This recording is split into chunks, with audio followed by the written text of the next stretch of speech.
é bem interessante, tá? Eu trouxe aqui um conteúdo muito similar ao que eu estou trabalhando na outra disciplina, porque eu acho que é o resumo, diante da sistemática, da complexidade, de todas as características, né, que essa legislação ela apresenta. Então, assim, estudá-la de uma única vez é por si só um pouco tenso, né? A gente precisa ter um certo nível de profundidade e entendimento sobre contabilidade pública, sobre administração pública, sobre direito tributário, sobre direito administrativo, né? Então, assim, é uma complexidade de conhecimentos que requer aí de quem vai fazer esse estudo uma interpretação muito grande, né? Então, trabalhar só com a legislação é complexo, e eu preferi utilizar o material do professor Marcos, né? Ele que é desembargador. Ele tem um livro que está disponível para vocês na biblioteca virtual, tá? Então é interessante dar uma olhada nesse livro. Ele faz uma sessão que é o que a gente vai usar inicialmente, meio que introdutória, falando ali e abordando cada um dos principais aspectos do que a lei de responsabilidade fiscal trouxe de inovação, trouxe de consequências para a administração pública, né? Tanto no sentido de regras a serem cumpridas, quanto no sentido de sanções. Nessa aula, a gente não vai aprofundar nas sanções, né? No que acontece, em quais são as proibições. Tem um ou outro caso que a gente vai ver sobre o empenho na limitação especificamente, porque é uma coisa que pode acontecer com maior frequência, né? Mas as sanções passam aí para uma questão muito mais jurídica, tá? Então, eu acho que também é um estudo um pouco mais avançado e não é interessante nesse momento. Mas ele não deixa de ser relevante, tá? Eu estou falando isso para vocês porque, assim, quem vai pretender seguir carreira pública que envolva lá dentro da sua prova, né, dentro do seu hall de conhecimentos, a contabilidade aplicada ao setor público precisa saber lei de responsabilidade fiscal, precisa saber a lei das licitações, estatuto dos servidores e tal. Então, assim, tem muita coisa que a gente não conseguiu aprofundar, porque precisava dessa bagagem inicial, né? E aí o livro do professor, ele fala só sobre a lei de responsabilidade fiscal, mas faz esse comentário, né? Então, às vezes até tem um linguajar assim um pouco mais complexo, mas na maior parte do tempo ele retrata essa legislação do ponto de vista de um cidadão, né? Tentando trazer aquele conhecimento mais técnico que ele possui pela sua carreira jurídica para uma aplicação um pouco mais prática, com exemplos, com situações, né? E aí ele faz lá, artigo por artigo, comentários em específico de cada um. A gente não vai ver artigo por artigo, mas eu sugiro que vocês deem uma olhada. Então, a lei é a número 101/2000, né, do ano de 2000, chamada então de Lei de Responsabilidade Fiscal. Para a gente só entender o que é o conceito, de onde que vem, né? 1964, a gente tem a 4.320, que é a Lei de Orçamento, né, de diretrizes orçamentárias de maneira geral, e aí a gente tem na Constituição de 88 a previsão de uma legislação que viria a trazer ali algumas regulamentações. Por isso que ela é uma lei complementar, né? Porque a gente já tem a lei de orçamento, e aí essa lei de responsabilidade fiscal foi aprovada como uma lei complementar justamente para trazer esse conjunto de regras, de sistemáticas, de ajustar ali a conduta que estava faltando. Só que aconteceram algumas coisas, né? O processo político ele é um pouco mais complicado e algumas situações ainda não foram totalmente resolvidas, como a gente vai ver. Mas, numa visão geral, é uma lei que ajudou muito a administração pública na perspectiva do conceito de cidadania, de transparência, da própria, como diz o seu nome, né, da ideia de responsabilidade, porque antes a gente tinha um conjunto de peças orçamentárias, né, um PPA da vida, uma LDO e uma LOA, que talvez não refletissem ou que tinham ali uma abrangência que não era exatamente a mais adequada. E aí a lei de responsabilidade fiscal fez com que essas peças, esses trabalhos orçamentários, eles fossem destinados a um controle maior. Então, aquilo que precisava ser executado tinha que estar no orçamento. E não se podia fugir disso, né? E via de regra, como a gente aprende hoje, é efeito, né? A forma como a gente entende hoje a contabilidade pública é efeito dessa lei, em grande parte, porque ela restringe muito a conduta e faz com que aquilo que foi planejado, que foi divulgado, que é o plano de governo, que foi divulgado, que é o PPA, as LDOs e as LOAs, precisa ser cumprido, né? Então, a lei faz essa restrição, e o professor comenta isso, em relação aos aspectos das sanções. Então, quando a gente entende o porquê de algumas coisas, fica mais claro compreender esses conceitos, tá? Então, o livro está lá, vocês podem fazer um aprofundamento com muita tranquilidade. A lei de responsabilidade, então, como o próprio nome diz, traz a implementação dessa ideia de responsabilidade no que a gente chama de gestão fiscal. E aí ela tem grandes pilares, né? A gente chama de planejamento, transparência e equilíbrio nas contas públicas. O primeiro deles é a ideia do planejamento, que é o papel, né, conferido, como eu dizia para vocês, às leis orçamentárias. A transparência fiscal vai promover esse acesso à informação e a participação da sociedade em todas as etapas, né, em todos os fatores. Então, hoje, por exemplo, a gente tem a necessidade, via força de lei, de que o poder público realize audiências públicas para divulgar aquilo que ele está planejando para o ano seguinte, para a elaboração da sua LOA. Então, ele faz uma audiência antes. É claro que ele não convoca toda a sociedade, né, os 100 mil habitantes da cidade. Ela convoca, a prefeitura, por exemplo, ela vai fazer uma convocação para a sociedade civil organizada. Né? Então, vai chamar ali entidades que representam grandes grupos. Então, presidentes de associação de moradores de bairro, presidentes de entidades que fazem aí trabalhos sociais, enfim, profissionais de diversas áreas, para justamente cada um contribuir de acordo com a sua visão, seu conhecimento. Né? Mas isso acontece agora, com a Lei de Responsabilidade Fiscal, ele acontece antes, durante e depois esse nível de participação. Por isso que ela é muito importante. E o próprio equilíbrio nas contas públicas, né? Então, a ideia geral é que a gente tenha tudo aquilo que é arrecadado pelo poder público seja reinvestido para a sociedade na forma de gastos, investimentos, né, despesas, como nós vimos. Então, esse conceito é justamente assim, para garantir que, olha, você não pode nem arrecadar e ficar com esse dinheiro parado, esse recurso, e também não pode gastar mais do que arrecada. Então, é a regra de ouro por causa disso. Porque, assim, é claro que fazer isso acontecer na prática é um pouco mais difícil, mas pelo menos tendo isto no papel, que é necessário um equilíbrio, a gente garante regras para um não endividamento, a gente garante regras para execução de políticas públicas eficazes, né, que atendam ali o objetivo. Não basta que eu gaste o dinheiro do contribuinte, eu preciso alcançar certos objetivos. E é tudo aquilo que a gente viu na parte mais teórica, né? Então, se eu tenho um PPA, eu vou fazer uma LDO e vou dar ali a fonte do recurso. E na LOA eu vou dizer qual é a expectativa, qual é a execução daquele recurso que eu pretendo trabalhar naquele ano. Então, faz um fechamento do planejamento. Né? Isso, para a administração privada, sempre foi utilizado. Mas no poder público, havia ali, de certa maneira, uma liberdade maior de poder fugir dessas peças orçamentárias. E nos dias de hoje, isso já não existe.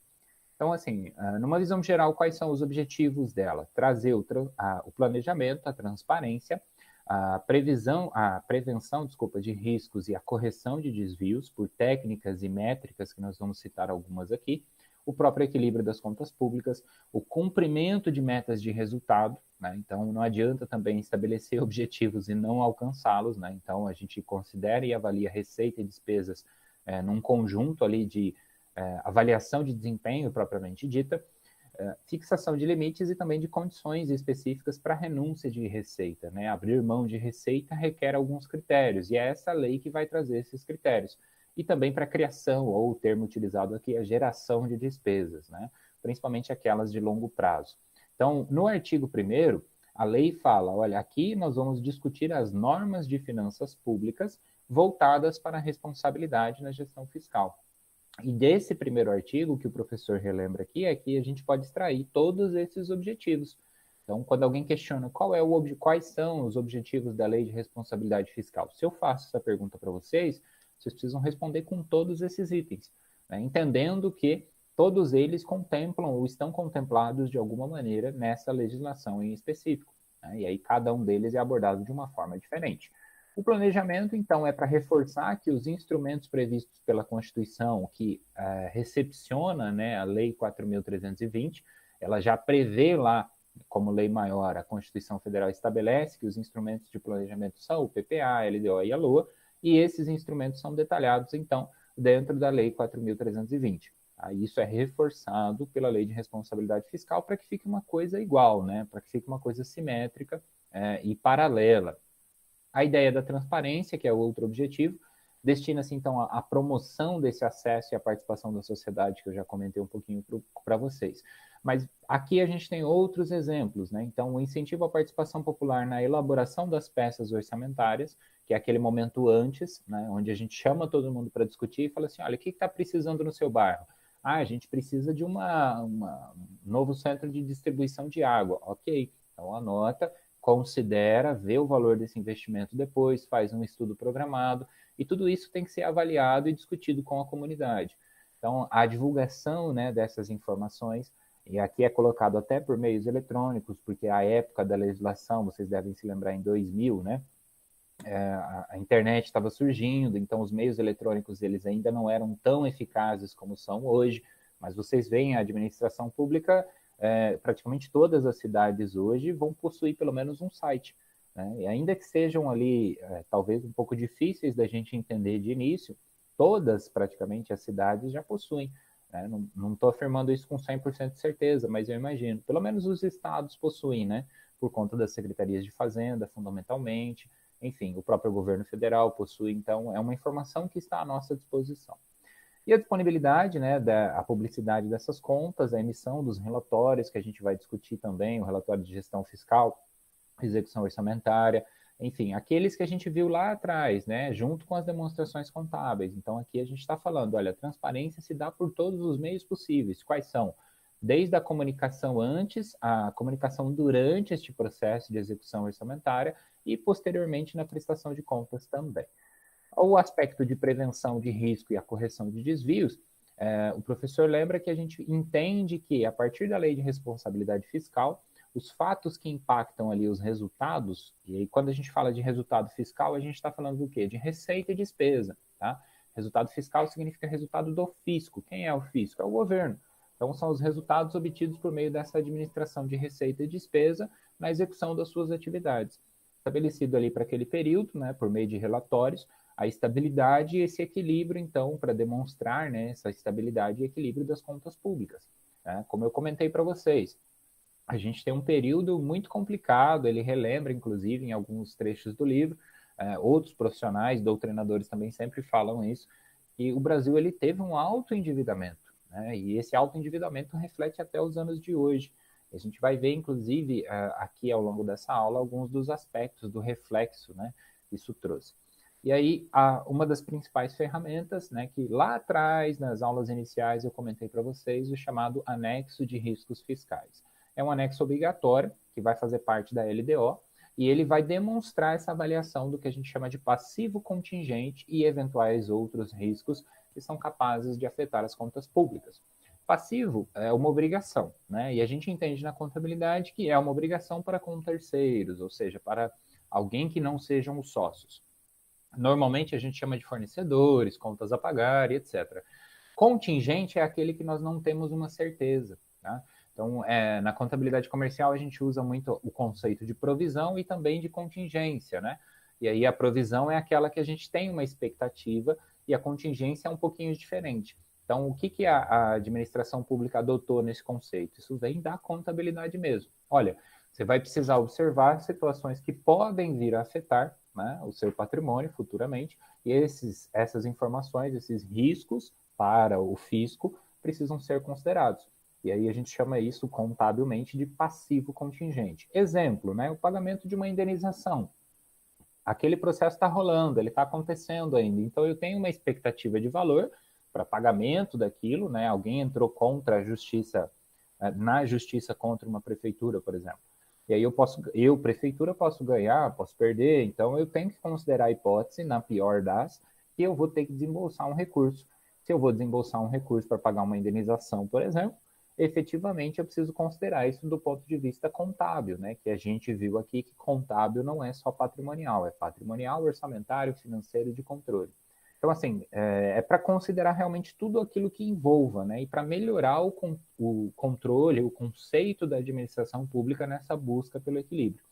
E aí o anexo, por si só, ele tem ali uma série de regras. Mas, fundamentalmente, essa correção de desvios, a prevenção de riscos, também dá origem ao que a gente chama de reserva de contingência. Então, toda vez que você abre o balanço de uma prefeitura, do estado ou até do governo federal, você vai ver lá que existe uma reserva de contingência, né, junto demonstrado. Essa reserva ela é obrigatória, prevista na lei de orçamento, né, como nós falamos aqui, e falamos lá na lei específica, na aula em específico sobre a LOA, e ela é definida justamente a partir da receita corrente líquida, que é outro tópico, né, que a gente vai discutir hoje. Mas, assim, basicamente para quê? Para, olha, você pode ter imprevistos e esses imprevistos precisam estar cobertos na medida do possível. Como? A partir dessa metodologia que eu estou apresentando aqui na lei. Então, essa é a ideia geral. Como eu disse, nesse início, a gente não precisa, talvez, aprofundar em todas essas etapas do processo, porque é um pouco de informação meio nova, né? Mas é para vocês entenderem que existe, que é um campo de estudo, que é uma ideia que vocês precisam aprofundar, beleza? Então, só reforçando, aí é a lei de responsabilidade fiscal que traz o chamado anexo de riscos e que prevê a execução, né, a realização de uma reserva de contingência. Quando vocês lerem esse termo, lembra lá, para que é uma reserva de contingência? Para pagar os passivos contingentes, né, eventuais contas a pagar, que a prefeitura não tem efetivamente ali um controle nesse momento, mas sabe que podem vir a afetar o seu patrimônio. E aí, também podemos citar aqui os institutos que são chamados de compensação e o da limitação do empenho, né, que são outros mecanismos apresentados aí. Então, nós vimos aqui a fixação de limites, né, para a despesa de pessoal e também as medidas de recondução, né, quando se extrapola esses limites, eu vou falar um pouco mais disso adiante, e a compensação também se assemelha nesse processo, porque são situações que podem vir a dar um desequilíbrio, gerar ali um desequilíbrio nas contas públicas. Então, a ideia geral é justamente essa. Então, se eu sei que eu estou indo para um caminho de endividamento, eu preciso ter uma limitação, né, para os meus gastos, para minhas circunstâncias. Quando eu aplico essa limitação, eu gero ali todo um conjunto de novas regras para o jogo da administração pública, e a gente vai falar mais já já sobre isso. O outro objetivo, então, é o equilíbrio das contas públicas, chamado, então, de regra de ouro, né, pela Lei de Responsabilidade Fiscal, e representa a fórmula básica, né, para que garanta-se, então, que o Estado ele tenha recursos suficientes para realizar a sua atividade no dia a dia, no longo prazo, no curto prazo. Então, via de regra, é o que se precisa buscar na administração pública. Tem ainda também a fixação de metas que eu comentei para vocês lá atrás, que é entre receitas e despesas, para concretizar esse planejamento orçamentário. O que significa isso? Que não basta que eu estabeleça essas metas, né? Eu vou precisar fazer um monitoramento dessas metas ao longo do tempo. E aí a lei ela vem e apresenta a didática de como fazer isso, de quanto em quanto tempo, qual é a obrigatoriedade, todo o processo. E aí isso gera ali para o que a gente chama, né, a efetividade, ou seja, que as peças orçamentárias não sejam uma coisa simplesmente fictícias, né? Então seria muito fácil fazer um planejamento, assim como a gente fez naquele exercício, né, e trabalha quando começa a estudar o débito e crédito. A gente faz lá um orçamento e esse orçamento ele é sempre compatível, então eu sempre tenho receita compatível com despesa. Mas isso no papel é uma coisa muito bonitinha. Agora, fazer isso acontecer no dia a dia requer muita responsabilidade, um controle muito grande, né? É como o orçamento das empresas, o orçamento doméstico. Não basta fazer todo um planejamento e na hora de executar não alcançar o resultado desejado. Né? Então, ou esperar passar muito tempo para daí avaliar se aquele resultado está de acordo ou não. Talvez aí já seja tarde demais. Então, assim, num contexto geral, é para isso, né? A fixação dessas metas e existem ali parâmetros que a própria lei já apresenta para tentar esclarecer o que viria depois, né, a ser discutido aí por grande parte da doutrina, né? Como, por exemplo, o que a gente vai descobrir como resultado nominal, resultado primário, o próprio montante da dívida pública, o conceito básico de receita corrente líquida e etc., que são terminologias usadas para explicar como aplicar, então, essa matemática dentro das contas públicas. E aí aqui eu trago para vocês, numa visão geral, né, com essas palavras aí do professor, o cumprimento periódico, né, como eu dizia antes. Então, para atingir essas metas, eu preciso de alguém fiscalizando esse trabalho, que é o que a gente conhece como poder legislativo. O Tribunal de Contas também tem grande tem grande papel neste processo, e existe ainda o chamado sistema de controle interno. Então, por exemplo, no último concurso da prefeitura que a gente teve para controle interno, uma das vagas. O controlador ele poderia ser um profissional formado em administração, em contábeis, em direito, até em economia, salvo engano meu. Né? Diferentemente, por exemplo, de um fiscal de tributos, que deveria ter uma formação base de contabilidade. Por quê? Porque o controle interno vai trabalhar com a contabilidade pública, mas vai trabalhar com outros fatores. Né? Então, é mais ou menos assim, para contextualizar que isso existe aqui na nossa sociedade, provavelmente os outros municípios maiores ou menores já vão ter alguma coisa, ainda que talvez não tão institucionalizado. Mas isso é feito primeiramente, né, ali pelo controle interno, e depois isso é apresentado para um controle externo, que são os tribunais, e o Poder Legislativo, né? Se for prefeitura, é Câmara de Vereadores; se for o governo do Estado, Assembleia Legislativa; se for governo federal, Câmara dos Deputados, junto com o Senado, que é o que a gente chama de Congresso, né? O Congresso Nacional. Então, a lei, ela traz alguns limites e algumas condições, como a gente viu aí, para a chamada renúncia de receita, né? Que é quando o poder público abre mão ou dá algum benefício, diminui ali a sua arrecadação, entendendo que aquilo é uma política aceitável. E aí tem que se fazer isso por meio das regras estabelecidas na legislação. Se anteriormente, então, era necessário apenas estabelecer a peça orçamentária, prever ali o crédito, né, para realizar uma despesa, como a gente aprendeu, na lei de responsabilidade fiscal agora, então, são impostos limites, né, prazos e condições para se executar isso. Então, você tem algumas regrinhas a mais justamente para organizar o trabalho como ele deveria ser feito. Então, é um mecanismo de fechar realmente, de tentar organizar esse controle das contas públicas, né? Existem também situações que a gente vai citar também mais adiante, mas já adiantando aqui, a questão da responsabilidade do administrador público em relação ao ano eleitoreiro, né? O uso eleitoreiro dos seus recursos. Geralmente, ali no último ano é quando se aplica um monte de outras regras, né, que não são aplicadas nos 3 primeiros anos do mandato, porque percebeu-se, né, que ao longo dos anos isso era uma prática recorrente, e aí, felizmente, a legislação veio e falou: olha, no último ano você não pode fazer isso, você não pode fazer aquilo, justamente para proibir o uso inadequado desses recursos, para não deixar despesa para o próximo gestor, enfim, uma série de coisas que prejudicava o processo de continuidade da gestão pública. O grande ponto, e talvez aí o mais interessante para nós nesse primeiro momento, é entendermos que a parte de despesas com o pessoal, né, com folha de pagamento, como a gente chama na contabilidade comercial, foi um outro aspecto muito importante. Por quê? Eu trouxe aqui o trecho da Constituição que fala assim: olha, a remuneração e o subsídio, né, dos ocupantes dos cargos, funções e empregos públicos da administração, direta, indireta, fundacional e tal, não poderão exceder, ou seja, não poderão ser maiores do que o subsídio mensal em espécie dos ministros do Supremo Tribunal Federal. Então, muitas vezes a gente até acaba se deparando com essa curiosidade, né? Quem é que tem o maior salário no Brasil na administração pública? Obviamente que a parte privada fica de fora disso, né? E seriam, então, a base legal são os ministros. Então, por exemplo, você tem o dilema, isso é replicado posteriormente, né, ao presidente da República, não que é o mesmo salário, mas existem algumas regrinhas para ajustar, posteriormente também aos governadores e ainda aos prefeitos das cidades. Mas é interessante que a gente conheça essa mecânica, porque quem é que tem o maior salário dentro de um município, via de regra? Né? O subsídio regular, digamos assim, sem considerar auxílios e outras coisas, que foi um jeitinho que o brasileiro achou aí para conseguir superar e bloquear, passar em cima dessa regra. Mas se fosse para seguir ela estritamente, a gente teria a ideia, então, de que um prefeito é a pessoa que deveria ganhar mais na administração pública municipal.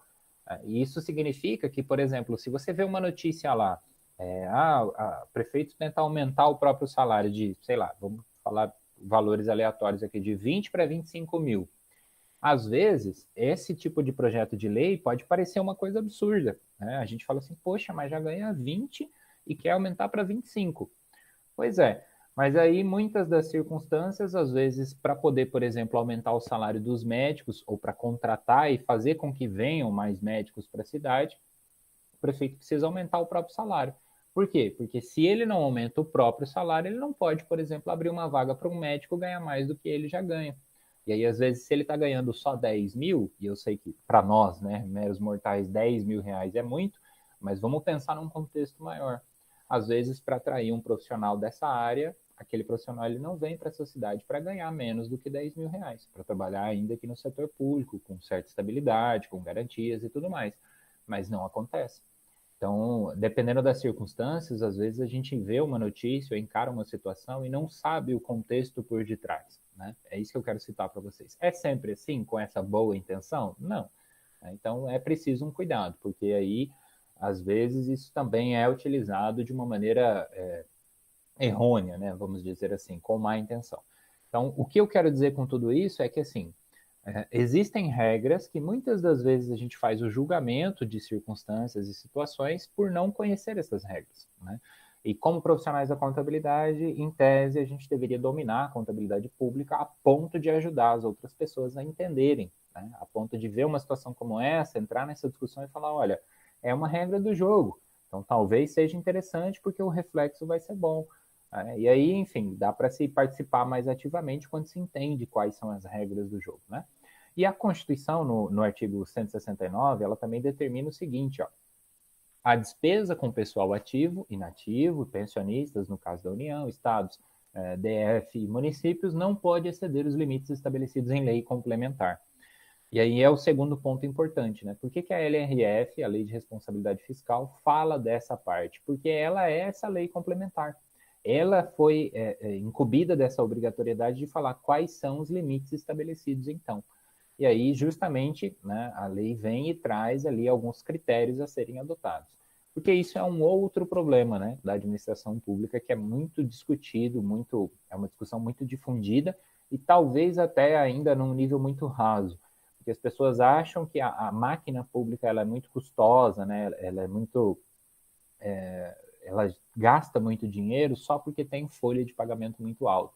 Mas, na verdade, nem sempre é assim, né? Então, a gente tem uma série de outras circunstâncias para se analisar. E a lei de responsabilidade fiscal traz esse conteúdo justamente para falar assim, olha, existe aqui um limite que você tem que seguir. Não pode se ultrapassar esse limite, senão algumas sanções acontecerão. Então, a realização desses limites, né, faz com que haja ali uma expectativa, o que a gente chama de estimativa de impacto orçamentário, e comprovação de que gastos não vão afetar as metas de resultados fiscais. Vamos traduzir isso aí em outras palavras. Então, se eu estou planejando melhorar o salário dos colaboradores, dos servidores públicos da minha cidade, eu preciso antes fazer essa estimativa de impacto orçamentário. Eu preciso comprovar que aquele gasto está de acordo com a realidade do município que eu estou gerindo. Então, haverá necessidade de um estudo antes, de uma análise antes, de uma equipe técnica por detrás, ainda que seja um projeto político, ainda que seja uma atitude política, digamos assim, né? Só para ganhar mais votos, a gente poderia pensar, mas haverá necessidade dessa parte técnica. Então, isso faz com que o trabalho seja feito com muito mais responsabilidade. Eu não posso simplesmente assumir a prefeitura hoje e chegar e falar, ó, a partir de hoje todo mundo ganha um aumento de 5%. Pronto. Convenci todo mundo de que eu sou bonzinho e a gente sabe que no Brasil muitas vezes ser bonzinho representa um bom político e não aquele que sabe a parte técnica, que faz um trabalho bem feito e tudo mais. É muito mais popularidade do que tecnicidade. E aí, via de regra, a lei ela vem justamente para organizar esses aspectos, né? Então, demonstração da adequação desse plano à lei orçamentária, o aumento de salário foi só um exemplo que eu dei, mas é aplicado aí a despesa com o pessoal. Então, foi vedado. Qual é uma das grandes mudanças aí, né? A vedação do aumento da despesa com o pessoal, expedido nos 180 dias anteriores ao final do mandato. Então, o que quer dizer isso? Chegou no último ano, 180 dias dá 6 meses, né? Então, a gente já pode mais ou menos entender essa regrinha. Então, estou aqui em ano de eleição, para fazer aquela troca, né? Nesse último ano do gestor, eu tenho ali um limite de até 180 dias antes, né? Do final do mandato, que seria o 31 de dezembro, para fazer qualquer aumento de despesa com o pessoal. Tanto para eu não poder usar isso no sentido eleitoreiro, quanto, né, lembrando aí que o poder público leva mais tempo para ter as suas coisas aprovadas, então isso tudo tem que começar lá antes, né, mas também, fundamentalmente, para não deixar gastos excessivos para o próximo gestor, né, que, via de regra, pode acontecer. Então, se eu deixo ali uma folha de pagamento muito alta, aquele gestor ele não vai conseguir fazer nenhum novo investimento, ele não vai conseguir alcançar o seu próprio plano de governo. E ainda também foram criados o que a gente chama de gastos globais, né, ou por poder e órgão efetivamente, fixados com, mais uma vez, a base e a receita corrente líquida, né? Para praticamente tudo, ela vai utilizar essa base de cálculo e a gente vai, no finalzinho dessa aula, fazer um exemplo matemático para entender melhor o que seria isso. Tá? E esse atendimento desses gastos globais, ele é feito quadrimestralmente. Tá? Então, a gente vai ter 3 vezes ao ano a publicação ali do que a gente conhece como os balancetes, né, ou relatórios. Esses relatórios, eles vão justamente demonstrar que aquele limite não está sendo excedido, ele não está sendo ultrapassado dentro daquele período. E serve para a própria gestão saber se está de acordo. né? A partir desses limites, então, estabelece-se aí um mecanismo chamado de limite prévio, né? Que é um limite prudencial, vamos dizer assim, de 95% desses valores estabelecidos como teto da despesa de pessoal. Então, tá lá, o limite foi de R$ 100. Quando a gente chega nos 95, há um estado de alerta, né? Um limite base ali para justamente falar, olha, você está na beira do que não pode acontecer.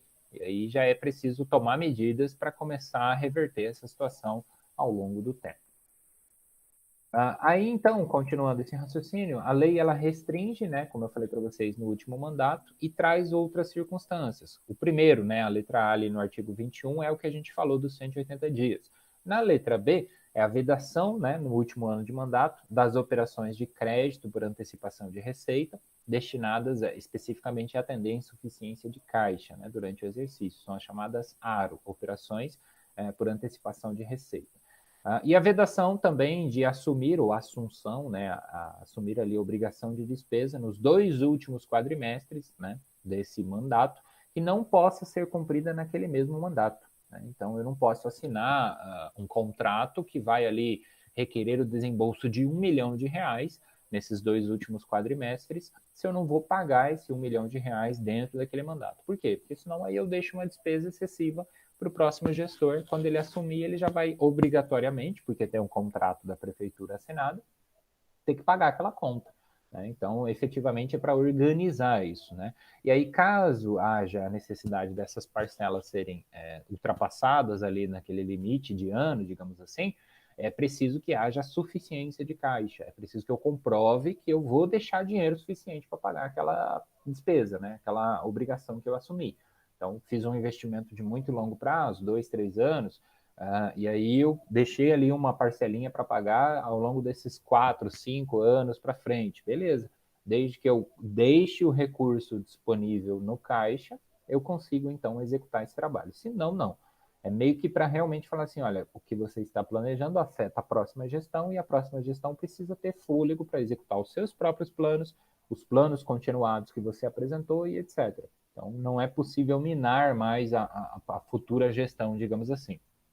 Isso que é muito comum vocês verem aí a propaganda política relacionando as contas no azul, né?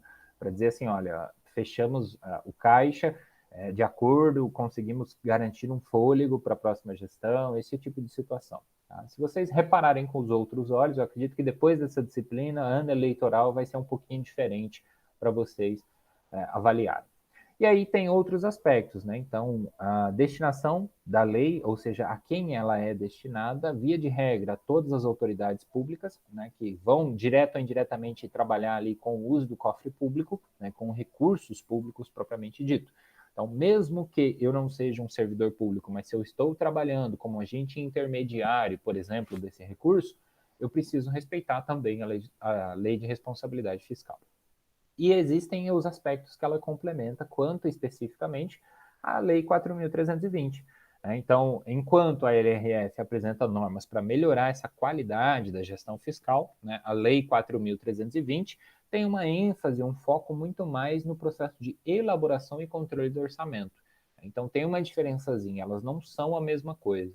E aí, a complementar vem justamente para aprimorar, né, essa qualidade do que a gente chama de gestão das contas públicas. Então, aí alguns pontos principais. O que a gente já comentou sobre a LOA ter a reserva de contingência, é muito importante que vocês se lembrem disso, cuja forma de utilização e montante são calculados, mais uma vez, na chamada base de receita corrente líquida, tá? E aí são estabelecidos também na lei de diretrizes orçamentárias e destinados, né, via de regra, ao atendimento do que a gente chamou de passivo contingente, tá bom? O escopo, né, é atender os pagamentos inesperados, explicando mais uma vez, e aí isso é trazido justamente com a própria legislação, né, quando o professor Heraldo da Costa Reis compara as duas, ele destaca o seguinte: a lei de responsabilidade fiscal impõe uma série de exigências para transformar esse orçamento numa chamada peça de gerência, né, facilitando, portanto, controle de custos, controle da gestão financeira e também a ideia de avaliação de resultados. Então, essa é uma definição muito boa, né? O professor trouxe no livro dele e eu trago aqui reforçando para vocês a ideia de outro profissional desta área, justamente para poder mostrar E se a gente quisesse contextualizar, seria essa análise, né? Então, todos esses temas estão contemplados na LRF. Em relação às receitas, como nós vimos e estudamos a partir da Lei 4.320, aquela limitava-se a estabelecer a classificação, né? A gente viu lá os tipos, a classificação base, o MCASP depois ele faz ali o reuso dessa utilização, dessa nomenclatura, melhor dizendo, e a LRF ela enfatiza alguns conceitos de responsabilidade, de previsão, de efetivação, de arrecadação, né? Especialmente aí o caso da tributária. E ela vai um pouquinho mais além, fazendo com que sejam estabelecidas as chamadas condições para renúncia fiscal, né? Entendendo e explicando o que é a isenção, o que é a anistia, remissão, subsídio, crédito presumido, entre outras características.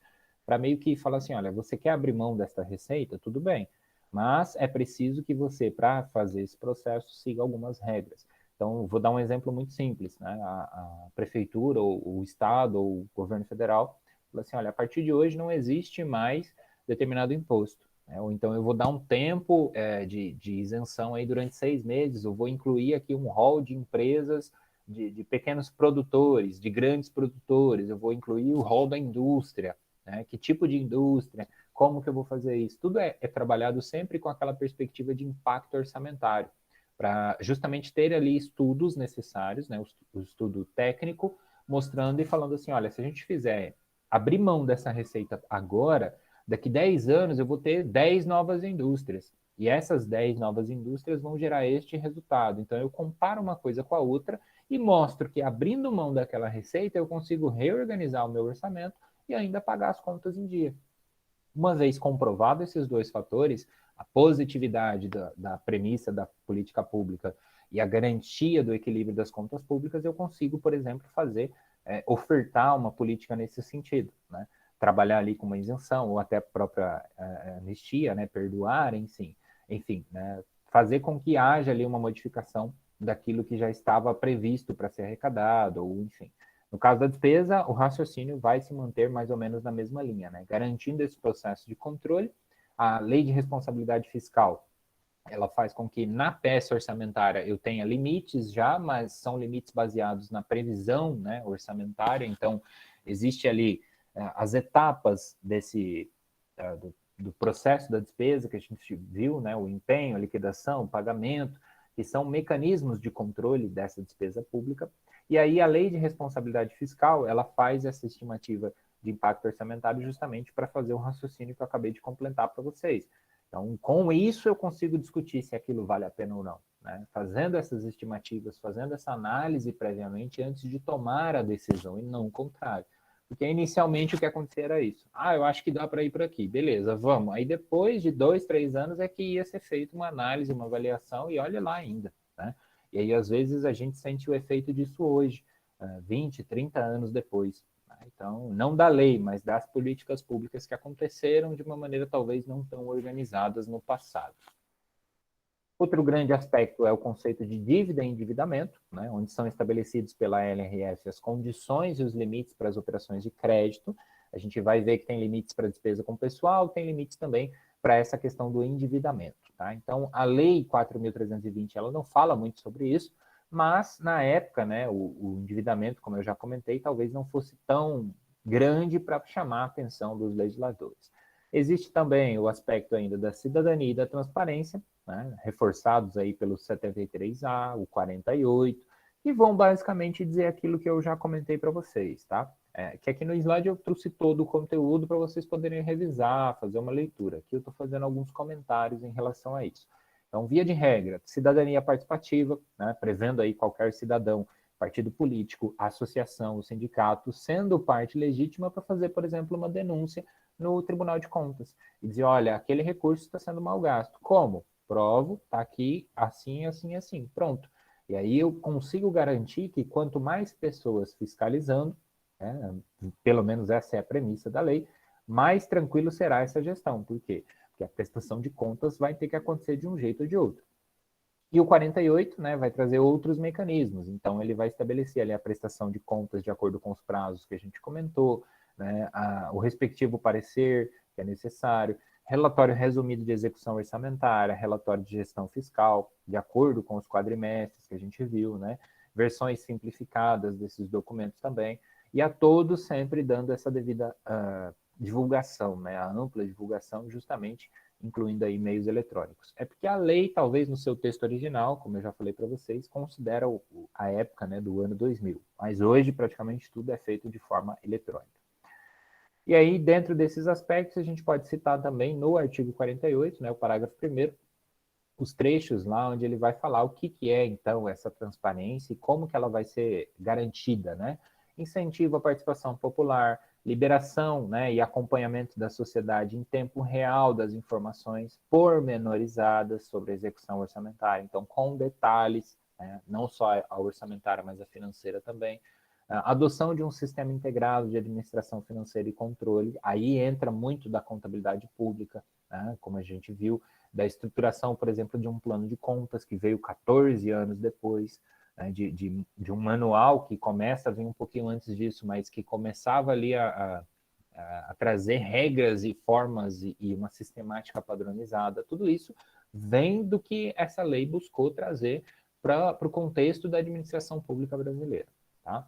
E aí no 49 é determinado, né, que sejam apresentados pelo Poder Executivo durante todo o exercício, né, fiquem ali à disposição para o Poder Legislativo e também no órgão técnico, que seria, via de regra, o Tribunal de Contas, né, para elaboração e consulta, apreciação dos cidadãos, das instituições, da sociedade, né, e também no caso aí da União, a prestação de contas sobre as agências de fomento, né, que é um recurso muito utilizado, muito discutido, a tal da política pública envolvendo o BNDES, né, que já foi alvo aí de grandes escândalos.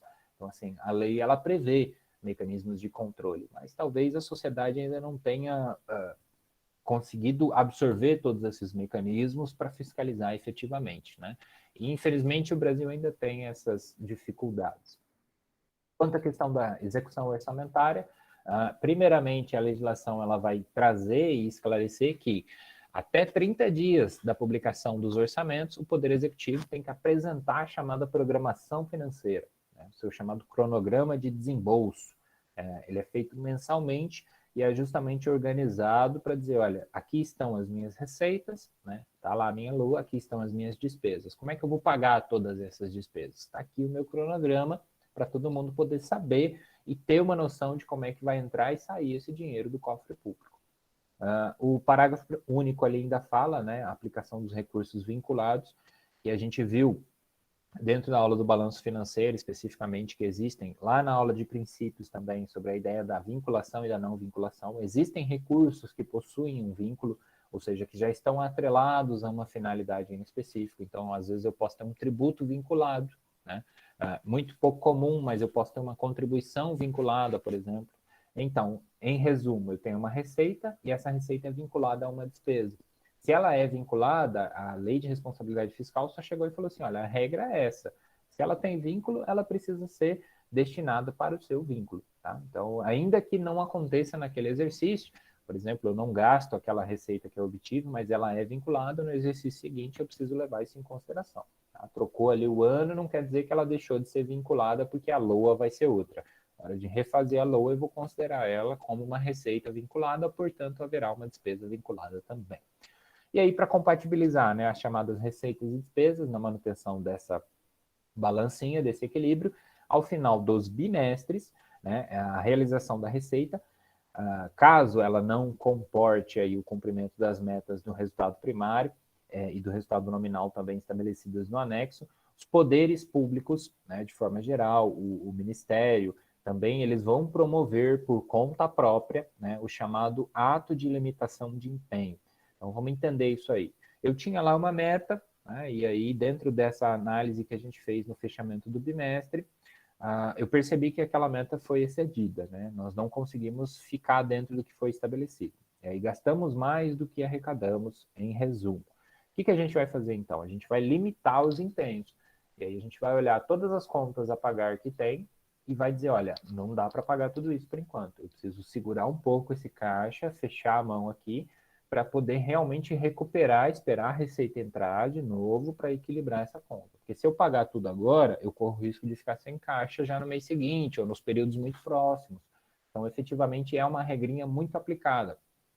não que seja constante no poder público, mas eu quero dizer assim, que ela é aplicada com muita facilidade, né? Inclusive, ela tem ali consequências diretas. Então, a limitação do empenho que a lei de responsabilidade fiscal traz é justamente nesse sentido. Bateu lá o limite, não cumpriu os resultados, né? As metas de resultado. Pronto. Então, uma vez estabelecido isso, limita-se o empenho. Isso significa o quê? Olha, corte de gastos. Então, a partir de agora, não empenho mais nada, vejo que está em liquidação, vejo que já está em fase final de liquidação para pagamento, organizo e falo, vou diminuir as contas a pagar até que haja um equilíbrio entre o quanto de receita que está entrando e o quanto de despesa que está saindo naquela administração, tá? Então, é isso que a legislação apresenta como conceito e como limitação. Então, nada mais é do que essa suspensão momentânea, né? E aí vale reforçar que nem todas as despesas serão contingenciadas, né? Ou seja, nem todas passarão por este processo.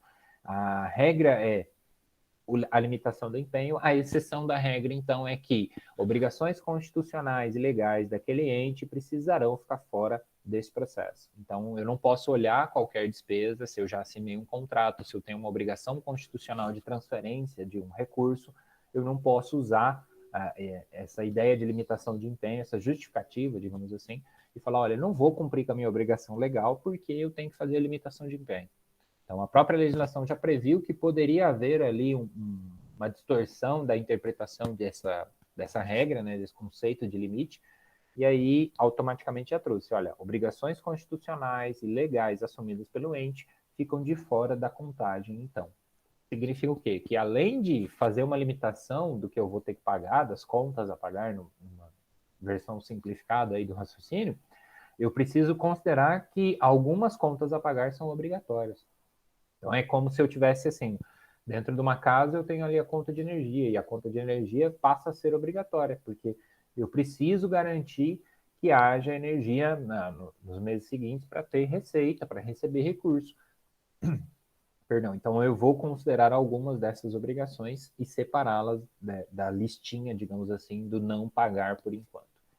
Então, quando a gente direciona, né, esse estudo, aqui são exemplos, né, de quais seriam essas obrigações constitucionais, as obrigações legais mais comuns, né? Então, a gente vai ter ali, por exemplo, pagamento do benefício do abono, seguro-desemprego. Imagina, né? Tem gente recebendo seguro-desemprego o ano todo no Brasil, né? E é um direito adquirido. E aí, por ser um direito adquirido daquele cidadão, imagina se amanhã o poder público chega e fala assim, então agora não tem mais pagamento porque a gente está seguindo a regra da limitação do empenho. Como que fica aquela pessoa? Então, aí tem também ó, o próprio abono salarial, a própria previdência, né? Imagina, você tem lá seu pai, sua mãe, enfim, ou você aposentado, e aí eles recebem da previdência, a aposentadoria que foi conquistada ao longo de uma vida toda, e aí do nada o poder público chega e fala assim, então, tem a regrinha da limitação do empenho, eu não vou pagar, porque o benefício, né, do regime de previdência é, na visão do poder público, uma despesa. Ele poderia pegar e falar assim, ó, essa aqui eu posso tirar e, né, o cidadão que se vire. Então, efetivamente, a própria lei já veio para dar essas garantias e para não prejudicar ainda mais, né? Quanto ainda à execução orçamentária, a Lei de Responsabilidade Fiscal determina, então, até que o final dos meses de maio, setembro e também fevereiro. Então, fica fevereiro, maio, setembro. Fevereiro, maio, setembro. É que fevereiro considera, né, o período da última gestão. Então, às vezes parece um pouquinho confuso começar de maio para setembro e fevereiro. Tá? Mas, basicamente, é assim, as metas fiscais a cada quadrimestre. Tá?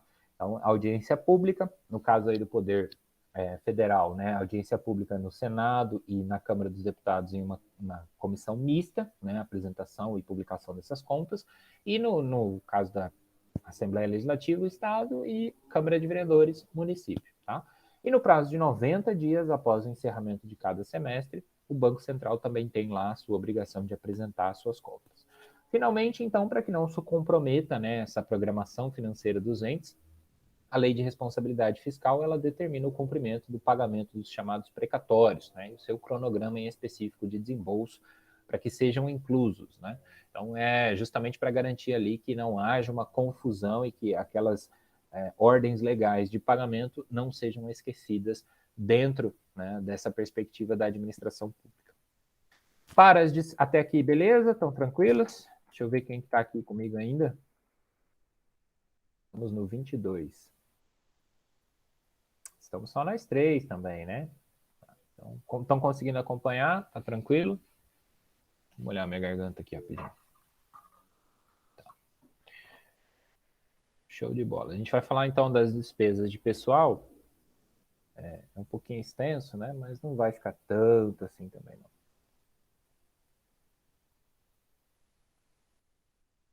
Perfeito. Então, assim, a despesa com pessoal é um dos grandes tópicos, é muito cobrado em provas, né? É necessário que a gente conheça pelo menos as regrinhas básicas, tá? Então, o que, que é despesa total com pessoal, antes de qualquer coisa, né? É o somatório dos gastos, né? Que para o poder público é uma despesa, com os ativos, inativos, pensionistas, né? Sejam eles eleitos, ou cargos ou funções que foram adquiridos por meio do concurso público, civis, militares, enfim, membros de todos os poderes, tá?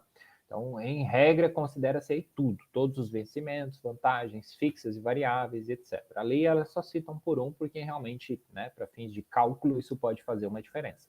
Então, aí ficam de fora, né, dessas despesas, não devem ser computadas aquelas, né, além daquelas parcelas de cunho indenizatório, ainda existem também as diárias e ajudas de custo, né, as seguintes despesas aqui. Indenização por demissão de servidores, relativas a incentivo de demissão voluntária, não vão ser contabilizadas quando a gente fizer o cálculo de despesa total com o pessoal, derivadas ainda da aplicação do chamado do disposto, né, no inciso 2, do parágrafo 6º do artigo 57 da Constituição, uma vez que a retribuição pecuniária a que tem direito aí os membros do Congresso Nacional, quando convocados, terá cunho indenizatório. Então, assim, as parcelas de cunho indenizatório, elas não são contabilizadas, ok?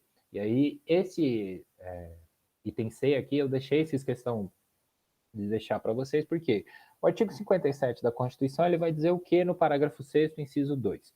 Ele vai dizer que o presidente da República tem condições, né, ele tem a autonomia, digamos assim, a autoridade para fazer a convocação de uma sessão extraordinária, né, para o Legislativo, em virtude de algum problema que aconteceu, de uma necessidade, né? E por ser extraordinária, o que o professor relembra aqui é que, por ser extraordinária, eles deverão receber, né, o cunho indenizatório, digamos assim. Então, o trabalho efetuado ali é como se fosse para nós, meros mortais, uma hora extra. É porque eles já trabalham muito. Então, efetivamente, chamar uma sessão legislativa extraordinária, né, fora do cronograma tradicional das casas, respectivamente, faria com que houvesse a necessidade de um pagamento de horas a mais trabalhadas, né, ou seja, indenizatório nesse aspecto. Tá?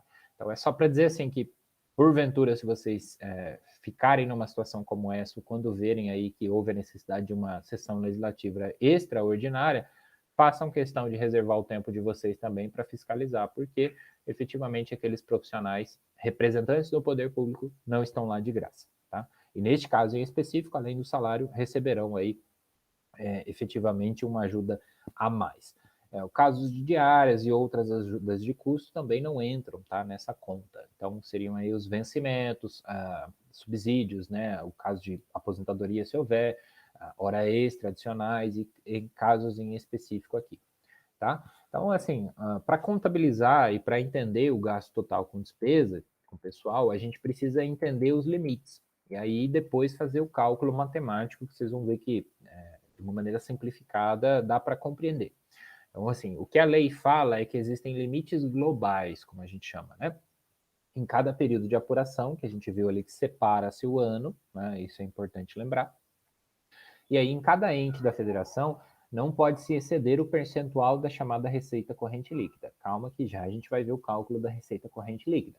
Mas, basicamente, o que a lei fala? Olha, no caso da União, o limite com despesa total de pessoal vai ser de 50%. Para os estados e municípios, 60%.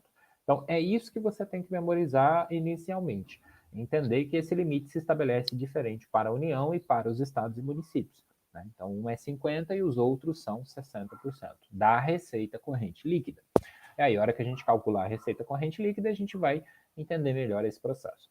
Tá? Então, esses limites, caso eles sejam ultrapassados para a despesa com o pessoal, o ente ele fica proibido, então, de receber transferência voluntária, obter garantia ou indireta direta ou indireta de outro ente, contratar operação de crédito que não seja especificamente para o refinanciamento da dívida ou para a redução das próprias despesas com o pessoal. Tá? Então, existem algumas limitações que ela impõe, falando assim, olha, você ultrapassou esse limite de 50%, e aí automaticamente você fica impedido de receber essas transferências, de fazer operações de crédito, entre outras características. E aí, antes desse montante, entra aqueles 95% que eu falei para vocês, que a gente chama de limite de prudência, né? O limite prudencial. E é basicamente assim, olha, estabeleci e falei que o limite geral era R$ 100. Ok, se R$ 100 significa que é 50% da minha receita corrente líquida, beleza? E aí, a partir disso, eu sei que quando eu chegar nos 95, eu já estou no limite prudencial. Então, aí, nesse momento, já existem algumas proibições que são apresentadas, como, por exemplo, conceder vantagem, aumento, reajuste ou adequação de remuneração. Então, nesse momento, eu estou em 95, eu não posso chegar e falar, não, vou aumentar mais um pouquinho. Né? Criar um novo cargo, criar um novo emprego, uma nova função, também não posso. Alterar a estrutura de carreira, que implica diretamente no aumento, né? E falar assim, olha, agora nós vamos ter auxiliar administrativo 1, 2 e 3. Antes só tinha o 1, então a partir do 2 a remuneração vai ser maior. Se implica em aumento de despesa, eu não posso fazer. Né? E contratar pessoal, etc. e tal, salvo se for para repor, né? E a lei ela cita, no caso aí, por exemplo, a aposentadoria. Se você tem um profissional aposentando, tudo bem você contratar outro, porque via de regra uma coisa compensa a outra, né? Ou se alguém acaba falecendo, você repor aquele cargo com outra pessoa, né? Aí tudo bem também, mas entende-se que na regra geral, se bater o limite dos 95%, feito todos os cálculos, não se pode executar algumas atividades, tá? Existem também as despesas com seguridade social e nada mais é do que o conjunto integrado de iniciativas do poder público e da sociedade para assegurar os direitos relativos à saúde, previdência, assistência social. Tá? Então, seguridade social é isso. Né? É quando a gente fala de saúde, previdência e assistência. Tá? Então, esses três grandes, eles precisam, segundo a própria Constituição, possuir uma fonte de custeio própria. Por isso que o sistema tributário brasileiro, falando aí tributário de modo geral, né, mas o sistema da administração pública brasileira é tão complexo. Porque daí, por exemplo, aqui, a gente estabelece pela Constituição que a Seguridade Social vai ter uma forma de custeio própria. Isso significa o quê? Que as empresas, que as pessoas vão ter que contribuir de alguma maneira. Então, vejam, é daqui que parte aquela ideia. Por que que no seu salário, perdão, por que que no seu salário vem descontado o INSS? O que é o INSS? O Instituto Nacional de Seguridade Social. Né? O INSS é a sua previdência social, como a gente chama. Ok. Então, quando é descontado lá, é para você ter direito de uma aposentadoria no futuro. Isso já é previsto. Então, o poder público ele não pode, por exemplo, pegar a receita do ICMS e pagar a previdência de quem já aposentou. Ele não pode fazer isso. Por quê? Porque a Constituição determina que a fonte de custeio da Seguridade Social é própria. Isso significa o quê? Que tem que ter uma contribuição. Né? E aí, no ponto de vista do cidadão, isso é mais um imposto a pagar quando a gente generaliza, né? Mas aqui no caso seria uma contribuição. Então, a ideia que eu quero apresentar para vocês é essa. E aí a gente tem aqui, por exemplo, ó, empregador, empresa ou entidade. A gente sabe que elas são tributadas no conceito geral que as contribuições entram dentro aí a partir da receita, o faturamento e também a partir do lucro, né? Dependendo do caso, do regime tributário e tudo mais. Mas existe a necessidade. Então, a manutenção dessa sistemática depende de um dinheiro e esse dinheiro vem como um peso a mais. Então, a empresa, além de pagar o ICMS, ela tem que pagar também as suas contribuições. É o que a gente conhece ou entende aí como o chamado INSS patronal, por exemplo. Então, entre outros, né, contribuição social sobre o lucro líquido, enfim, são contribuições que são dadas justamente para a manutenção dessa sistemática. Né? Então, às vezes a gente até não percebe, mas de onde que vem o dinheiro da saúde, de onde que vem o dinheiro da assistência social, da própria previdência, dessas fontes próprias de custeio. O caso do trabalhador, que eu já citei para vocês, o exemplo mais comum vai ser o INSS, né? E aí, de acordo com o salário, né, especificamente. Sobre a receita ainda de concurso de prognósticos, ou também no caso de importador de bens ou serviços do exterior, ou a quem a legislação assim equiparar. Então, numa visão resumida, nenhum benefício ou serviço relativo à Seguridade Social pode ser criado, majorado ou aumentado, né, ou ainda estendido sem a indicação de uma fonte de custeio. E aí isso faz com que haja, do ponto de vista da administração, um controle maior. Só que do ponto de vista do cidadão, isso gera, né? Eu vou ampliar o valor do que a gente conhece lá dos programas de assistência social. Então, eu vou majorar esses valores, esses repasses. Se aquela entidade não comprovar a fonte de custeio próprio, ela não pode fazer isso, segundo a LRF. E se ela comprovou, provavelmente esse dinheiro está saindo do bolso de alguém. Né? E aí resta os meros mortais entenderem qual é a lógica para saberem se aquilo é justo ou não. Né? Para poderem chegar e falar assim numa audiência, opa, está fazendo essa redistribuição de renda, mas eu não concordo tanto com isso. Ou ainda, esse programa ele não alcança a necessidade do cidadão. Então tem que achar meios e formas, né, da gente participar da gestão pública de alguma maneira. Mas aqui era só para citar que a Seguridade Social também é prevista na LRF como parte dessas limitações, como parte dessas características essenciais, de modo, né, que a gente entenda o impacto disso para a contabilidade. Então, toda vida lá que o contador ele vai ser consultado por um administrador, por um gestor público, a gente precisaria saber responder isso. E aí o conceito da dívida pública, né, que tem lá na lei um capítulo dedicado só a ela, chamado da dívida e do endividamento. E aí a gente precisa entender dois grandes pontos para chamar a dívida pública de forma mais clara, que seria o primeiro, dívida pública consolidada, ou também chamada de fundada, que seria o somatório de tudo, né, apurado aí sem a devida duplicidade, das obrigações financeiras assumidas em virtude de lei, de contrato, de convênio ou tratado. Né? E também a realização de operações de crédito para chamada amortização em prazo superior a 12 meses. Resumindo, né, dívida pública é a dívida que o poder público assume para executar os seus trabalhos. Então, se ele vai lá no banco, faz um empréstimo, ele está assumindo uma dívida. Por que ele fez o empréstimo? Para construir o hospital. É um investimento que ele está executando. Ok. Mas na perspectiva da contabilidade, da própria LRF, isso tem que ser tratado como uma dívida. E essa dívida, se ela for superior a 12 meses, ela é chamada de dívida consolidada ou fundada. Seriam ali sinônimos, tá? E se ela for dívida pública mobiliária, é aquela decorrente da emissão de títulos, né? Que a União pode executar, o Banco Central pode executar, os estados, os municípios. Via de regra, o mais comum que a gente conhece são os títulos do Tesouro Direto do governo federal, que é um exemplo muito fácil, muito simples para vocês entenderem. Então, o que o governo faz?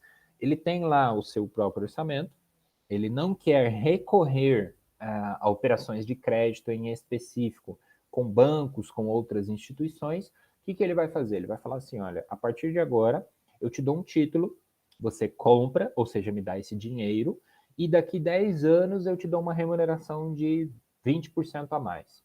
Beleza? Beleza. Pega o dinheiro, usa, e daqui 20 anos ele tem uma dívida para pagar. Teria retornar aquele dinheiro mais os juros, digamos assim, daquele montante.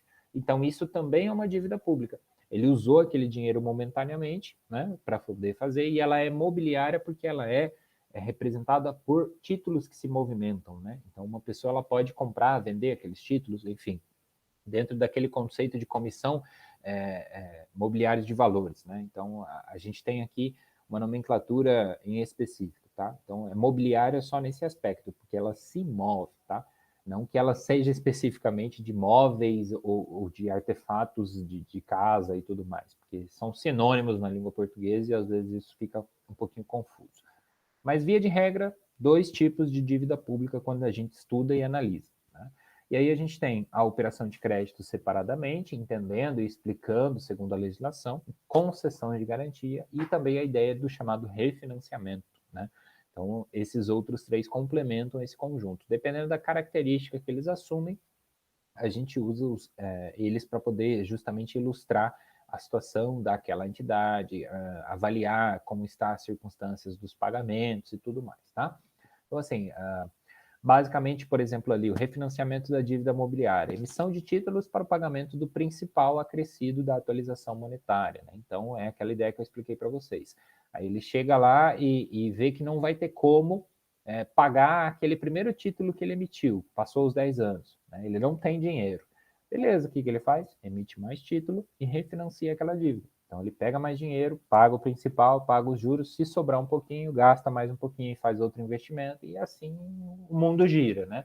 Então, é mais ou menos assim, resumidamente. Ainda, então, sobre a lei de responsabilidade fiscal, o que a legislação tenta trazer quanto a esse tema? Olha, há de haver um equilíbrio entre a relação financeira da criação ou constituição da dívida e a sua capacidade de pagamento. E aí a gente pode pensar assim, poxa, mas será que precisava de uma lei para poder falar que eu não posso contrair dívida, ainda que com recurso público maior do que o que eu posso pagar? Precisava, né? Porque foi o que aconteceu no Brasil.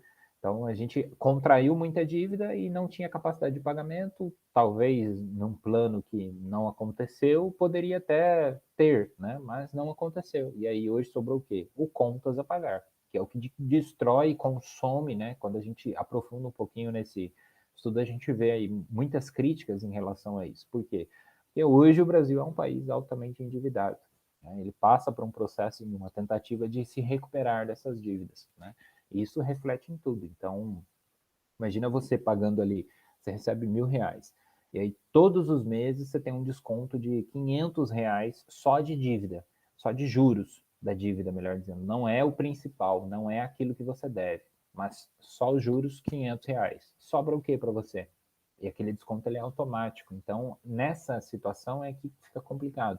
E aí, às vezes, né, vai ter que apertar muito para conseguir recuperar esse processo, vai ter que melhorar muito a arrecadação para conseguir diminuir isso e tal. E aí, quem não conhece, né, dá uma procurada, FMI, o Fundo Monetário Internacional, que é um dos grandes financiadores da entidade chamada Brasil, né, para ver os números, para estudar um pouquinho mais sobre o tema e tentar aprofundar se gostar dessa temática. Então, a regra de ouro é: não posso contrair dívidas que eu não tenho capacidade de pagar, ou seja, equilíbrio das contas públicas. E isso acontece para evitar justamente o pagamento de despesa corrente com o uso de, por exemplo, operação de crédito. Então, eu comentei com vocês em aulas anteriores aquela ideia: eu não posso ir no banco, pegar dinheiro, fazer um empréstimo, contrair a dívida, ficar com a dívida e os juros a pagar para conseguir quitar um pagamento, por exemplo, de uma despesa corrente, que seria, no exemplo mais prático, um salário do meu colaborador, do meu servidor público. Eu não posso ficar fazendo isso. Por quê? Porque automaticamente eu estou contraindo uma dívida lá, e se eu não estou conseguindo pagar esse servidor aqui, eu não tenho capacidade, então não tem por que manter. Né? É preciso rever alguma outra coisa. Se eu ficar nessa bola de neve, uma hora eu vou estar pagando esse servidor e todo o dinheiro que eu tiro do banco serve para pagar o outro dinheiro que eu já tirei do banco também. E aí vira a própria bola de neve, como eu expliquei para vocês. Então a ideia aqui da regra de ouro é mais ou menos isso. Eu não uso, né, receitas de capital, que seriam derivadas aí da alienação do patrimônio público, da venda, por exemplo, do patrimônio público. Imagina, a prefeitura demora 10 anos para construir uma sede própria, faz um investimento de 100 milhões. Aí vai lá, passa um mês, não tem dinheiro para pagar o pessoal. Falta R$ 1. Aí ela vai e vende aquele patrimônio que custou 100 milhões de reais por, sei lá, 100 mil.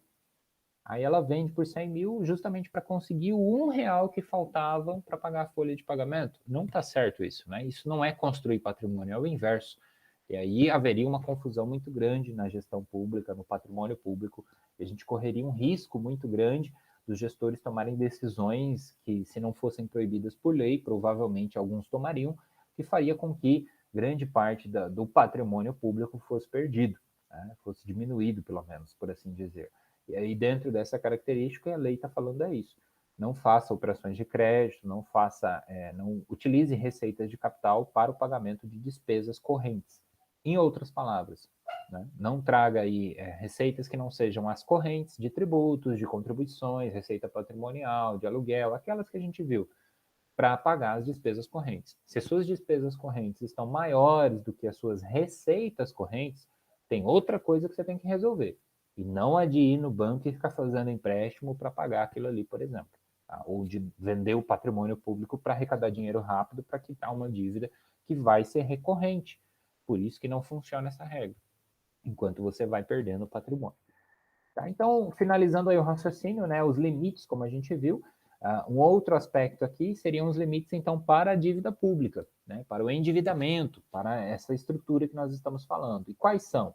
Isso vem lá do ano de 2001, com uma resolução do Congresso Nacional. Tá? O artigo 30 ele vai prever essa determinação, né, da criação, então, de limites globais para o montante da dívida, chamada dívida consolidada, né, dos municípios, dos estados e também da União. O Senado Federal editou uma resolução que limita só os estados e os municípios. Até hoje a gente não tem essa informação para a União, tá? Só para adiantar aí, dando já um spoiler, né? Então, existe uma limitação para os estados, para os municípios, mas não existe para a União.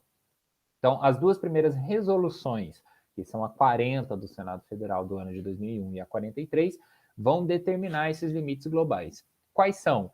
São 1,2 para municípios e 1, ou melhor, 2,0 ou duas vezes a receita corrente líquida para os estados.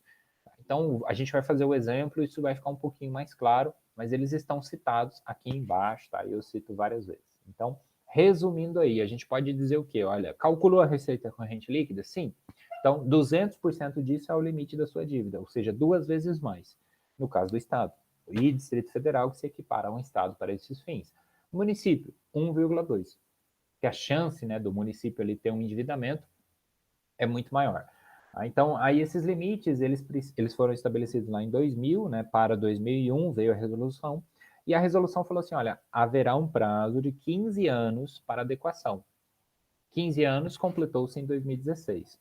Né? E aí, via de regra, o que, que a gente deveria ter? Uma nova resolução falando, olha, agora os novos limites são esses. Ou, sei lá, vamos penalizar os gestores que não alcançaram, os municípios que não alcançaram. Não aconteceu, né? Então, existem algumas limitações, mas elas são, de certa maneira, impraticáveis. Então, isso foi pensado para 15 anos no futuro. E aí é interessante a gente entender, porque não era possível tirar a situação do Brasil como um todo, chegar da noite para o dia e falar, ó, a partir de amanhã, corra atrás, se vira, quita todas as dívidas, tira dinheiro de onde não tem e entra nesse limite aqui. Porque aí, se a gente faz estudos de épocas passadas, talvez era o dobro, o triplo disso.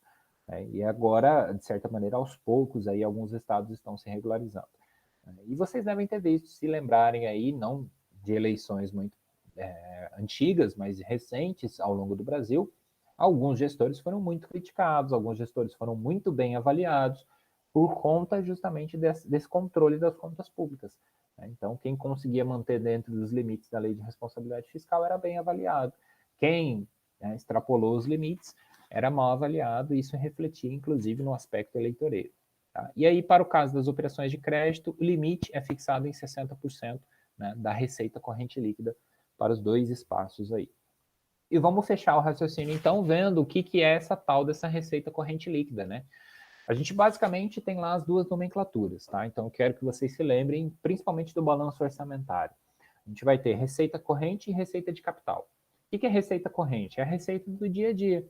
Né? A gente subdivide ela lá em grandes grupos. Então, eu tenho a receita tributária, que eu incluo impostos, contribuições e taxas. Né? Eu vou ter, por exemplo, receita patrimonial, eu vou ter, por exemplo, receita de serviços, eu vou ter receita de comércio, né, de venda de mercadoria, eu posso ter transferências correntes, eu posso ter outras receitas que não as categorizadas pela legislação. Tá? Então, são várias. Né? Eu tenho receita de contribuição de melhoria, receita de contribuição, são duas coisas diferentes. Então, assim, numa visão geral, receita corrente total são as receitas do dia a dia. Quais são as de capital? Aquelas que eu obtenho por meio da operação de crédito, alienação de bens, entre outras principais, transferências de capital, que são destinadas para aquisição de bens de capital e tudo mais. Então, uma vez que a gente entendeu o conceito de receita corrente, a receita do dia a dia, eu quero que vocês associem com duas bem fáceis, a tributária e a patrimonial. Aí, para calcular a receita corrente líquida, a gente vai seguir uma metodologia estabelecida pela lei. O que ela fala? Olha, o cálculo tem que ser feito com base no mês que você está. Então, vamos imaginar que eu estou aqui no mês de julho, né? Cheguei ao final do mês de julho, eu vou olhar para trás e vou considerar julho mais 11 meses anteriores, para tentar ser o mais preciso possível, né? Para ter uma média do último ano, né? Mas não o ano inteiro. Então, se eu estou em julho, eu vou voltar lá até agosto do ano passado, né? Fazer análise nesse sentido. Então, eu considero este mês mais os 11 meses. E como é que eu poderia fazer isso? Por exemplo, a receita tributária foi de R$ 2 nesse mês, e nos últimos 11 meses, todos os meses, foi sempre R$ 2. Então, eu tenho uma média bacana para poder trabalhar. E aí, somo um com o outro, eu vou ter os 24 nesse exemplo aqui. Outra receita corrente que eu tive foi a receita patrimonial, que esse mês foi de 1, vamos supor que eu recebo um aluguel, né? Todos os meses tem R$ 1 de aluguel, entrando aqui como receita corrente. E aí, nos últimos meses, também foi assim. Portanto, 1 mais 11 totaliza 12. Se eu junto uma coisa com a outra, eu chego até os 36, que eu acho que aí a matemática é bem simples, bem direta e bem objetiva. Tá? Então, eu teria uma receita corrente total. Ponto. Aí, da receita corrente total, eu preciso considerar uma coisa chamada deduções, que a legislação cita quais são. As mais comuns: transferências constitucionais, contribuições previdenciárias e as contribuições de compensação, né? Ou seja, entre regimes previdenciários. O que seriam transferências constitucionais? Por exemplo, FPE, FPM, Fundeb. Então, FPE, Fundo de Participação dos Estados. Parte da receita é redistribuída aos estados, parte da receita da União. Parte da receita dos estados é redistribuída aos municípios. Então, FPM. Fundeb, Fundo de Participação, de Manutenção, né, do Desenvolvimento da Educação Básica. Basicamente, assim, são transferências já previstas na Constituição, né, que são executadas, então a Receita Federal manda para o município, manda dinheiro para o Estado, por conta das determinações legais, constitucionais especificamente. Então, se parte daquele dinheiro que entrou é uma transferência constitucional obrigatória, eu vou tirar da continha, eu vou excluir essa base justamente para atualizar essa informação. É como se eu estivesse fazendo uma DRE. Então, na minha receita, vamos imaginar, voltando um pouquinho, que parte dessa receita tributária é também constitucional, é transferência constitucional, melhor dizendo. E aí, automaticamente, eu vou ter que tirar esse valor. Quanto? O que for estabelecido na lei. Então, nesse exemplo aqui, eu usei R$ 6 só para deixar redondinho, né? Então, vamos imaginar que somando FPF, PM, Fundeb, a gente chegou ao cálculo de R$ 6. Beleza. Então, tiro da conta e chego a qual ideia? 36 menos 6 totaliza 30. Então, essa é a minha receita corrente líquida. E aí eu poderia ter, o que são contribuições previdenciárias? Veja, para que uma empresa recolhe o INSS do colaborador? Vamos imaginar assim, ela recolhe justamente para poder passar isso para o poder público para garantir aquela previdência no futuro. O poder público também recolhe, ele também faz esse mesmo processo. Então, quem trabalha no setor público, a diferença é que o regime de aposentadoria é outro. Então, tem o regime social, que são das pessoas da iniciativa privada, e o regime próprio de previdência, que são dos servidores públicos. Aí, cada município tem o seu, cada estado tem o seu, a União tem o seu próprio também. Então, se parte da minha receita veio por conta do recolhimento de contribuição previdenciária, eu tiro da conta. Por quê? Porque aquele dinheiro ele tem que ficar lá numa caixinha para o dia que aquela pessoa se aposentar eu poder repor a aposentadoria dela. E a compensação vai ser uma situação onde a gente vai ter a participação aí de um profissional que vai ter trabalhado, por exemplo, no regime municipal e depois foi para o estadual. E aí passou um tempo aqui, mas aposentou no estado. Quando aposenta no Estado, a soma de tudo vai fazer com que o Estado tenha que pagar a aposentadoria daquela pessoa. Mas o Estado ele vai pegar e vai cobrar a prefeitura pelo tempo que aquela pessoa trabalhou na prefeitura. Aí aquele dinheiro que a prefeitura recolheu dela vai ter que ser repassado para o Estado. Enfim, resumindo aí a conversa para não ficar muito complexo e extenso. Mas vocês entenderam que a receita corrente total, diminuindo-se as deduções, resulta na corrente líquida, na receita corrente líquida. Isso faz com que a gente entenda que a conta talvez não seja tão complexa assim. Então, eu vou ter uma base total, que é a receita corrente. Se eu sei o que é a receita corrente, eu consigo fazer. Se eu sei quais são as deduções, eu olho se teve. Teve dedução? Teve. Então, tira, diminui como se estivesse fazendo uma DRE. E aí eu chego à receita corrente líquida. Para que todo este processo? Porque ela é a base de cálculo. Porque ela vai ser a base de cálculo adotada para estabelecer o limite com a despesa de pessoal que a gente viu. Então, retomando o raciocínio para concluir a aula de hoje, se eu tenho uma receita corrente líquida de R$ 30 e é determinado pela Lei de Responsabilidade Fiscal que o limite, no caso da União, é de 50% dessa receita, qual é o limite de despesa com pessoal que a União tem, então? R$ 15. Ah, se fosse um estado, se fosse um município, seria de R$ 18, porque o limite é 60%. 60% do quê? Da receita corrente líquida. Então, é uma matemática que fica mais simples quando a gente conhece a terminologia, né? Quando a gente entende a mecânica deste cálculo. Ele é complexo porque aí talvez é uma demonstração pública, ela vem com muito mais informação. Mas é só a gente ir vendo termo por termo, item por item, que fica mais claro e mais fácil. Outro exemplo é o da dívida pública, né, que eu citei para vocês. Os estados, o Distrito Federal vão ter aí 2 vezes como limite, né? Então, se é 30 a receita corrente líquida, vai ser 60 o limite, ou seja, 2 vezes. Se é 1,2 ou 120% também, às vezes a gente acha algum material assim, da corrente líquida, no caso dos municípios, então 30 mais 1,2, né, ou vezes 1,2, a gente vai achar efetivamente R$ 36. Então, esse é o limite da dívida que aquela prefeitura pode ter. Então, assim, matematicamente falando, não é tão complexo, né? Uma vez que a gente entende essa sistemática lá atrás, de voltar aos 11 meses, lembra dessa regra, sabe o que é receita corrente, enfim, sabe o que é dedução e tudo mais, tá? Então, é mais ou menos assim, para explicar e especificar. E aí, quando a gente aplica um exemplo simples como esse, a gente vê que dá para ser feito, né? Que é um cálculo matemático que pode ser aprendido com tranquilidade, tá bom? Então, lembrem-se aí dos limites, né? Associem esse conhecimento, não especificamente aqui dos valores de 30, de 15 ou 18, mas especificamente do que a lei fala. Então, para a União, limite com despesa de pessoal, 50%. No caso dos estados e municípios, 60%. Limite com a dívida pública, no caso dos estados e também do DF, 2 vezes a receita corrente líquida. No caso dos municípios, 1,2 ou 120%, né? Dependendo da nomenclatura que você prefira. E aí, onde é que isso tudo aparece? Que eu poderia ver um exemplo prático? Aqui, no relatório de gestão fiscal. No relatório de gestão fiscal, a prefeitura vai apresentar justamente essa ideia. Todo o cálculo da receita corrente líquida, toda a limitação imposta pela legislação, os resultados e as metas que ela obteve naquele período. Então, resumindo e fechando o raciocínio, a lei traz a responsabilização na gestão dos recursos públicos através de metas a serem estabelecidas, né, com metodologias específicas que a gente viu que vão resultar num equilíbrio orçamentário. E a lei também vai apresentar sanções, que a gente não comentou em específico aqui, que vão justificar essa aplicação. Tá? E a fiscalização, como eu já falei várias vezes, ela tem que acontecer por toda a sociedade, né?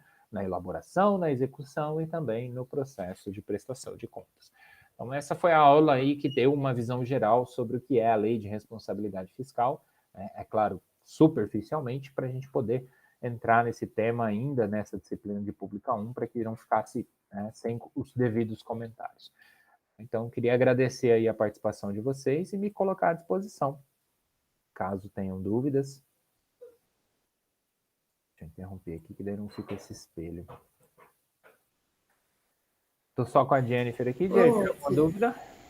Sim, eu não entendi aquela parte do 200%. Nossa, aquele lá. É o mesmo que 2 vezes. Quer Ah, ver? sim. Eu vou te mostrar deixa eu voltar aqui. Você vai ver que é bem simplesinho. É porque alguns autores, vou compartilhar de novo, aí eu volto lá. Tá? Alguns autores, eles falam 2 vezes, porque a lei vai trazer essa nomenclatura, e às vezes o pessoal interpreta e fala que é 200%. Então parece diferente, mas é a mesma coisa. Quer ver? Ó? Vou voltar aqui. Vamos partir nesse exemplo da receita corrente líquida aqui no caso da dívida pública, tá? Então a gente achou que a receita foi de 30, certo?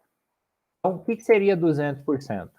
Divido por 100, multiplico por 2, ou 200, né, melhor dizendo. 30 dividido por 100, opa, vezes 200, daria os mesmos 60. Então, se eu pego os 30 vezes 2, ou 2,0, é a mesma coisa, matematicamente falando, que 200%. 200% significa 2 vezes mais. Então, 30 vezes 2, 60. Então, é mais ou menos nesse sentido. Aqui, ó, que você citou, está aqui atrás, né? Então, é a mesma... Deixa eu abrir em tela cheia. A mesma informação, quando eu falo 2 vezes a receita corrente líquida ou 200%. Tá? Por isso que eu coloquei aqui, pode-se dizer também, né, 200% para os estados e 120% para os municípios. Tá? Mas é basicamente a mesma ideia. Se eu multiplicar por 2, eu acho que é um pouquinho mais fácil. Né? Vou aqui ainda, ó, 30 vezes 200 e o percentual, quando eu uso a técnica do percentual, ele já me modifica tá? Ele já joga para 2 automaticamente. Eu fiz no teclado, deixa eu ver aqui para fazer aqui, 30 vezes 200, aí venho aqui no botãozinho de percentual. Ele vai usar essa mesma métrica, tá vendo? Então, ele automaticamente já troca para 2, porque ele entende que 200% é a mesma coisa que 2. E aí deu 60 porque, né, matematicamente a gente fez esse cálculo aqui, mas pode ser qualquer valor. Desde que você saiba qual é a receita corrente líquida, você vai conseguir achar ele com facilidade. Entendeu? Ah, sim, entendi agora, professor. Beleza. Deixa eu interromper aqui a gravação, daí eu fico à disposição para as dúvidas, tá? Aqui agradecendo mais uma vez quem vai assistir essa aula depois. A Jennifer, a Mirelle também que estava aí até agora há pouco, tá? Por virem, por participarem comigo aqui, eu já... Aí, pronto.